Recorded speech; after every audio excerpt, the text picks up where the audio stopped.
បាទសួស្តីពុកម៉ែបងប្អូននេះដែរគឺជាចំការរបស់អតិថិជនដែលបានប្រើប្រាស់ជាមួយនឹងផលិតផលរបស់ក្រុមហ៊ុន VKSN យើងទៅលើដំណាំកៅស៊ូដែលដំណាំកៅស៊ូរបស់គាត់មានបញ្ហាដូចជាជំងឺផ្សិតមានបញ្ហាជំងឺប្រេះសំបកមានបញ្ហាតទៅនឹងបញ្ហាជំងឺមុខក្រហមមុខខ្មៅហើយទឹកជ័រវាខ្សត់ខ្សោយប៉ុន្តែបន្ទាប់ពីគាត់បានប្រើប្រាស់ជាមួយផលិតផលរបស់ក្រុមហ៊ុន VKSN យើងរួចមកហើយឥឡូវនេះគឺគាត់ទទួលបានទិន្នផលមួយដ៏ល្អប្រសើរហើយដូចបងប្អូនឃើញពីចាននេះបងប្អូនពីពលាបងប្អូនបានពេញចានហ្នឹងដែលស្លាប់ពីមុនគឺអត់មានទឹកជ័រទេប៉ុន្តែបន្ទាប់ពីគាត់បានប្រើប្រាស់ជាមួយនឹងផលិតផលរបស់ក្រុមហ៊ុនយើងហើយដូចបងប្អូនបានឃើញនៅក្នុងចាននេះស្រាប់បងប្អូនគឺពេញកាចចានតែម្ដងសម្រាប់ពីមុននោះគឺទំតទៅនឹងទឹកជ័រគឺវាអត់មានទេ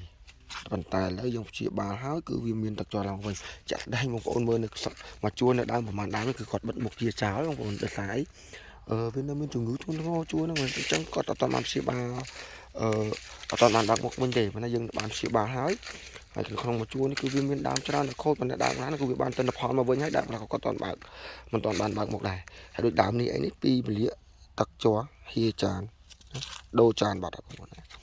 អញ្ចឹងតើតើនឹងការប្រើប្រាស់ជាមួយនឹងផលិតផលរបស់ក្រុមហ៊ុន VKSN យើងបងប្អូន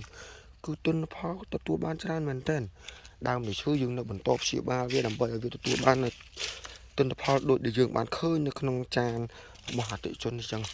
ថាដើមខ្លះវានៅកម្លាំងនៅខ្សោយនៅអញ្ចឹងយើងต้องការព្យាបាលក៏វារៀងយឺតបន្តិចដែរប៉ុន្តែជាក់ស្ដែងបងប្អូនបានឃើញអ្វីដែលយើងទទួលបានគឺមានដើមជាច្រើនដែលយើងបានឃើញនេះគឺវាមានទិន្នផលមកដល់ល្អប្រសើរមែនទែនបងប្អូនថតមួយជួរនេះឲ្យបងប្អូនមើលគឺច្រើនមែនទេដើមខ្លះសឹងថា2ពលាកមិនដឹងនឹងមានដឹងដែរណាផងបច្ចៈបងប្អូនពូជនេះគឺពូជ PB 260បងប្អូនអញ្ចឹងតើតើនឹងទិន្នផលគឺល្អមែនទែន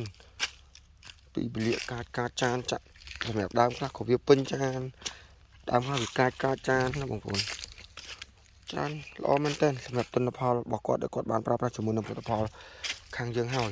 អញ្ចឹងសម្រាប់បងប្អូនដែលកំពុងតែជួបបញ្ហានៅជំងឺមុខឬមួយក៏ជំងឺប្រេះសម្បកផ្សេងបញ្ហាទឹកជ័រធ្លាក់ខ្សោយទិន្នផលចាប់ផ្ដើមអន់បងប្អូនអាចទំនាក់ទំនងតាមលេខទូរស័ព្ទដែលមាននៅក្នុងវីដេអូនេះបានហើយបងប្អូនអាចខមមិនសួរជាខមមិននៅក្នុង page របស់ក្រុមការងារយើងបានដែលផុសនៅលើបណ្ដាញសង្គមជាច្រើនបងប្អូនអញ្ចឹងសម្រាប់បងប្អូនដែលកំពុងតែមានបញ្ហាជួបប្រទះជាមួយនឹងបញ្ហាជំងឺណាដូចបងប្អូនឃើញស្រាប់ដើមនេះអីគឺយើងអត់ទាន់ជាបានល្អទេដោយសារតែជំងឺវានៅយើងអត់ចាក់មើលឃើញតែមានដង្ហើមជាប់តិចតួចទេប៉ុន្តែវាមិនទាន់មានដង្ហើមជាប់ពេញលេញដោយសារតែការព្យាបាលហ្នឹងគឺយើងត្រូវការរយៈពេលដែរសម្រាប់ដើមខ្លះដើមមួយចំនួនច្រើនចំនួនធំនោះគឺយើងបានទិន្នផលឡើងមកវិញហើយនេះមួយចំនួនទូចទេបងប្អូនតែពីមុនច្រើនជាងហ្នឹងទៀតបងប្អូនណាដើមនេះក៏ឌីឡើងប្រេះសបកប៉ុន្តែទឹកជ័រវាអាចមាននៅប៉ុណ្ណេះវិញអាចបាននៅវិញតែពីមុនហ្នឹងជំងឺវាដូចគ្នាវាមានបញ្ហាមុខដូចគ្នាពីបងប្អូនឃើញមុខនេះចឹងបើសិនជាបងប្អូនកំពុងតែជួបបញ្ហាជំងឺកស៊ូធ្លាក់ទឹកជ័រមានបញ្ហានេះបងប្អូនអាចទំនាក់ទំនងតាមលេខទូរស័ព្ទដែលមាននៅក្នុងវីដេអូនេះបានអញ្ចឹងវីដេអូនេះដែរខ្ញុំសូមបញ្ចប់ត្រឹមតែប៉ុណ្្នេះសូមអរគុណ